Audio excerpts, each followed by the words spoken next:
What we've got here is an EPIPHONE ES-335 Pro. On the back of the neck it says EPIPHONE Custom Shop Limited Edition, for whatever that's worth. This guitar contains two Alnico Classic Pro humbuckers, specifically designed by EPIPHONE for these guitars. The guitars themselves have coil split, the body wood is maple, the neck is Indian laurel, and it has medium jumbo frets.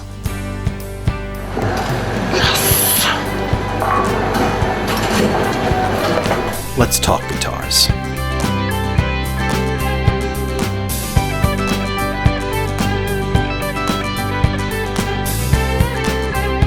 All sounds today will be played through my Roland JC40 amp with a small pedal board with a few essentials, just for fun.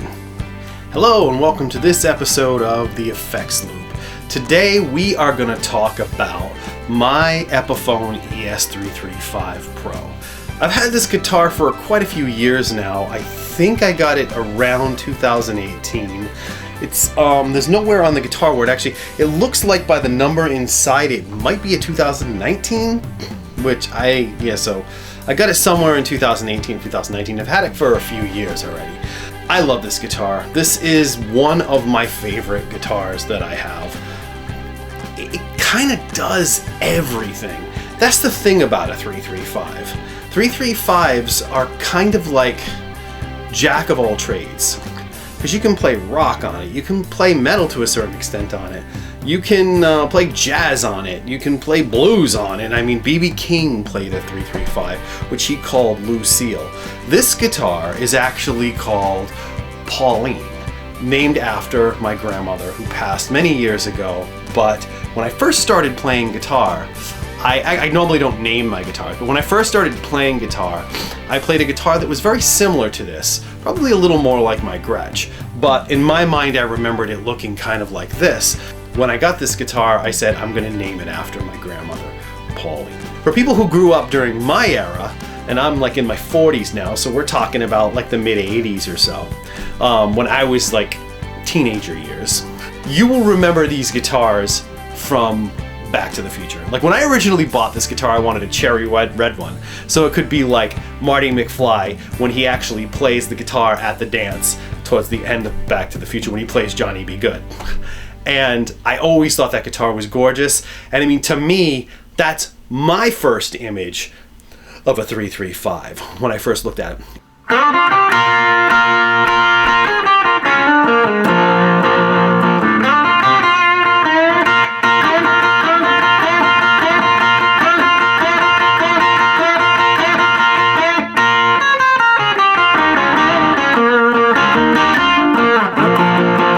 The pickups that come in this guitar are, they're designed by EPIPHONE. They're not anything special, but they have this nice zing in the top end, and they've got, as with most of these type of guitars, they have a deep low end. This is what they call a semi-hollow body guitar, because it's got a block that runs all the way through it, and it adds a little bit more weight to it.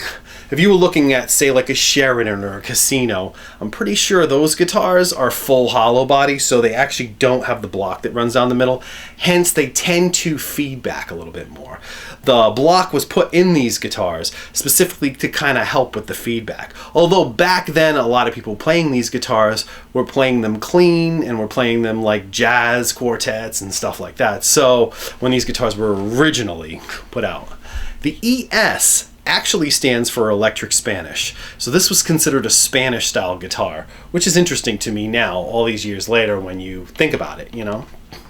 But yeah, I've used this guitar in multiple capacities to play multiple styles of music. I mean, it handles rock really well.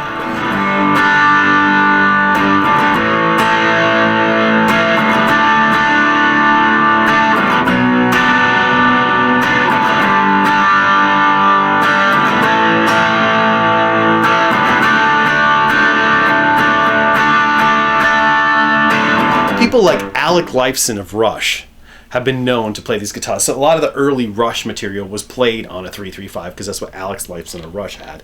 Eric Clapton played a 335 for a while in the early years, like when he was in Cream and whatnot. That was the guitar that he had until he kind of switched over to his Strat years later. But he still pulls out his 335 every now and then.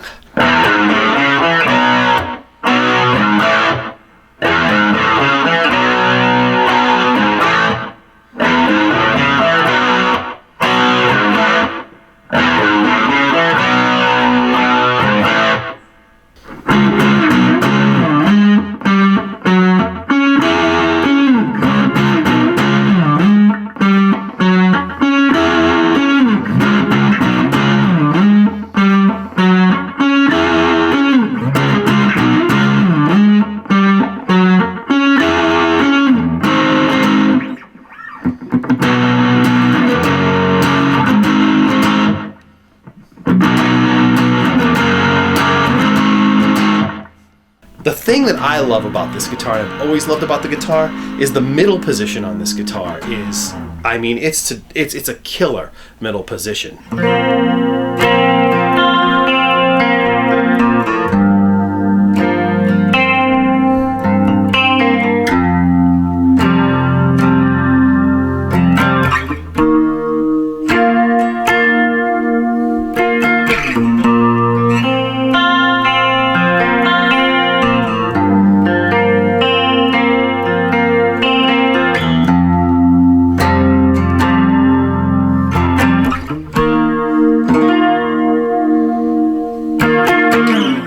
This guitar also has coil split. See, the traditionals, these were made specifically for Guitar Center. They were like a Guitar Center exclusive, these Epiphones. And the difference between these and the ones that you would find in other places or right off the wall in other guitar stores other than Guitar Center were that these came with coil split. So you can actually split both of these pickups. If you split your bridge pickup here, you get a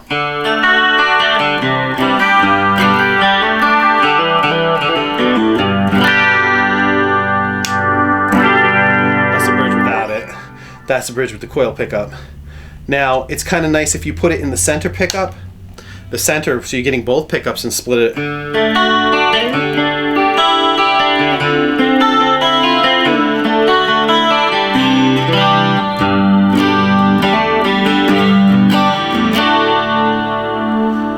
You can also split your bridge pickup right here. Actually, this is the bridge pickup without it split. This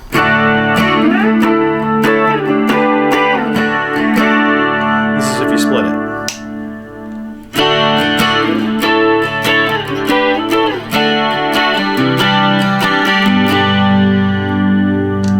It's got a nice tone to it, split. Actually, I find that the coil split on this guitar very usable. It reminds me, now that I'm aware of what a Gretsch sounds like, it reminds me of the Filtertrons in a Gretsch. It gives you kind of that sound. And what's nice about it is it makes this guitar extremely versatile. You can play anything. You can play a whole set with this guitar because you can get your single coil sounds if you want, and you can get your full humbucker sounds. You can play rock. You can, like I've said, you can play any style of music with this guitar. A lot of different styles of music.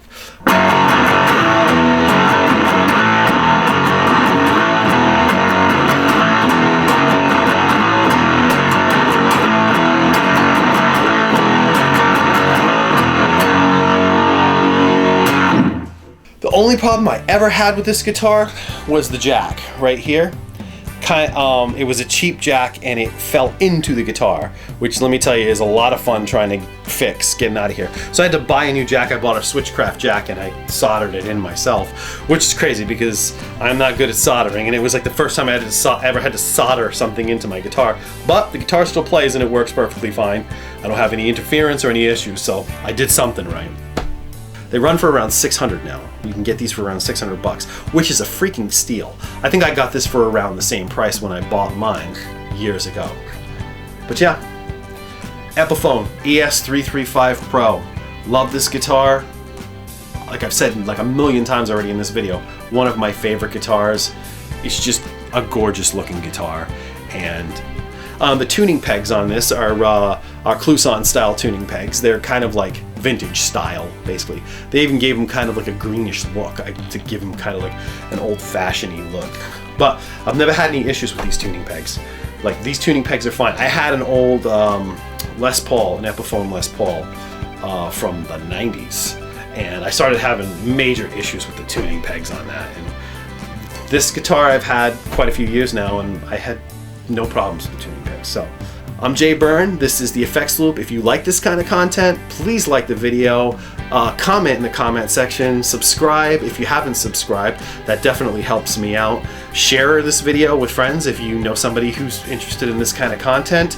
If you got any questions, or if you want to ask me anything specifically, leave questions in the comments, because I am thinking about doing some viewer question episodes later on down the line now that I'm getting some subscribers. So I need some questions to answer. So I'm going to start scouring the comment sections for questions to maybe use in a later video. But yeah, so I hope you enjoy it. I hope you enjoy this kind of content. I'm Jay Byrne. This has been the Effects Loop. Thanks. See you next time.